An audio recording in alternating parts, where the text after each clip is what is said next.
George Bati. Piny owacho chano gero udi ma kwan gi nyalo romo 250,000 e yor lony ma nyasani. Utego mageto kwan omenda mani piny kopim kod gedo mamoko.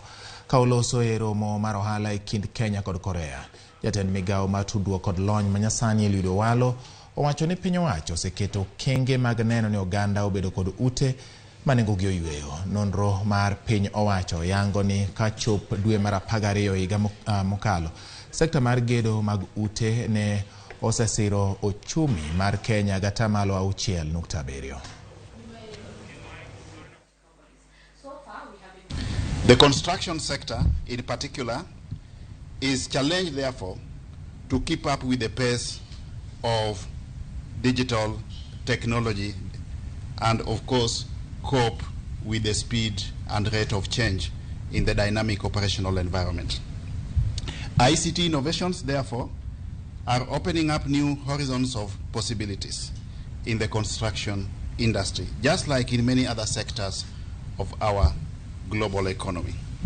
Moving forward, we are going to explore viable collaborations and partnerships that tie up digital possibilities within the construction industry and with significant or particular emphasis on durability and affordability within the context of the Kenya Kwanza affordable housing agenda. It's good to see as a country that we are learning and sharing our experiences.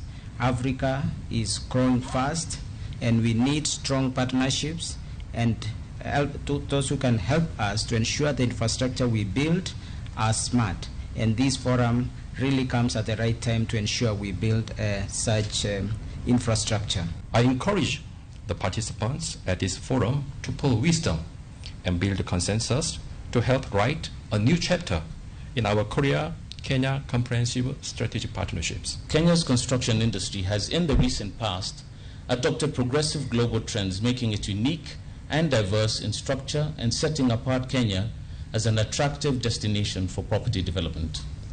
The sector has experienced tremendous growth in various investment segments. In terms of innovative low-cost building technology, the government has partnered with the private sector to establish centers for training practitioners on affordable building materials and technology.